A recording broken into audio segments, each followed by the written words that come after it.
I wasn't born to be good at sales. I had my struggles when I first went into sales.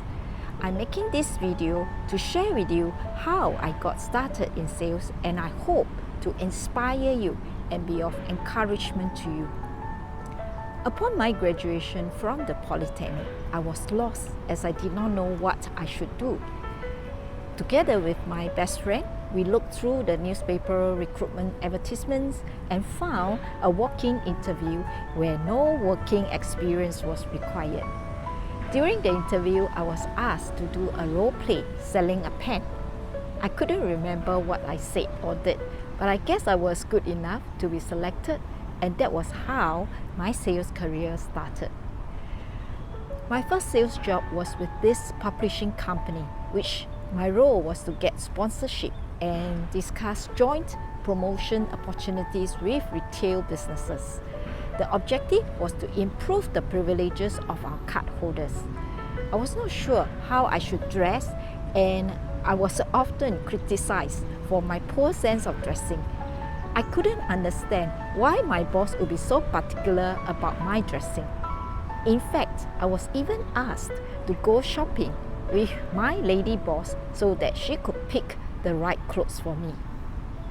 As it was my first sales job and I had not much savings, I often would go to the departmental store nearby to look for cheap bargains.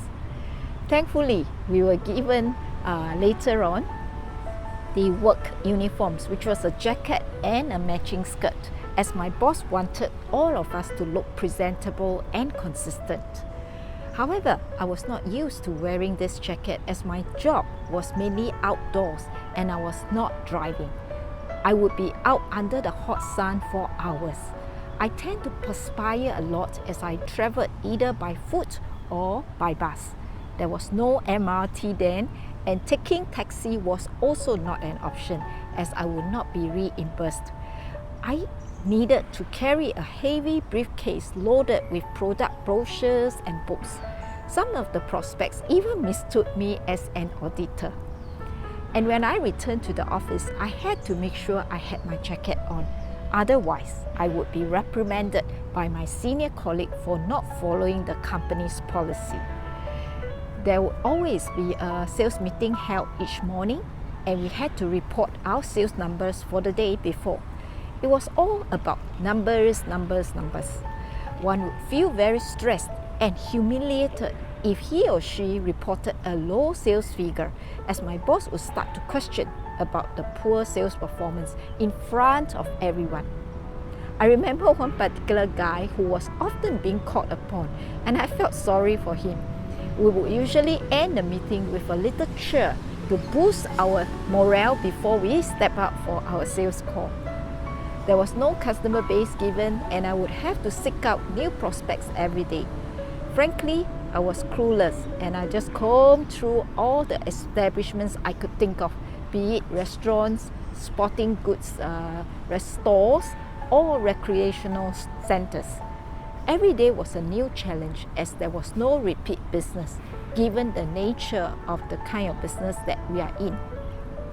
Oftentimes, the bosses of the organizations were not around, and I had to follow up by calling them back to make appointments.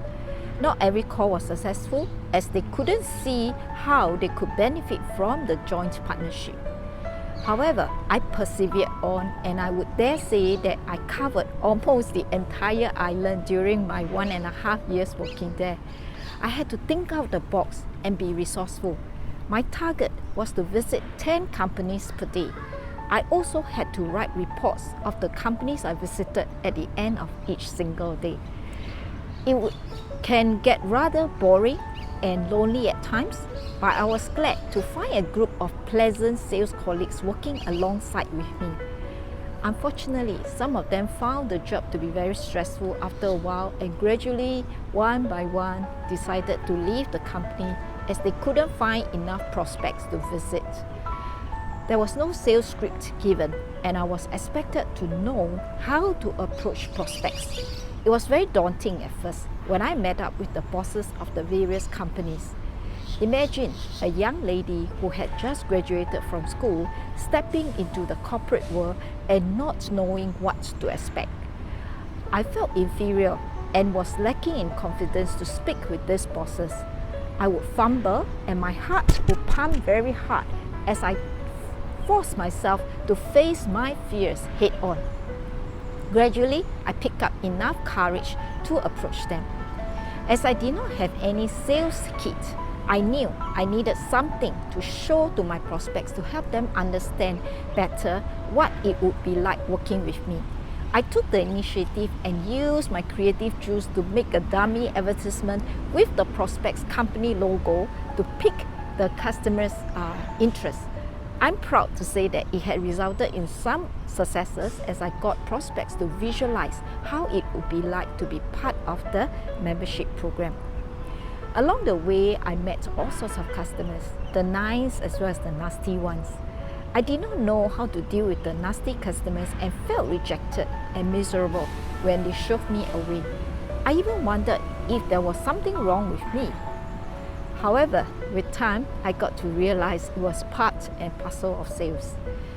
I wanted to quit at some points, but somehow each time I would persuade myself to stay on as my boss was a great believer in training and would provide training to all his sales employees. I would be very excited as I wanted to understand what it would be like to be a successful salesperson. His training was usually held in the evenings after office hours.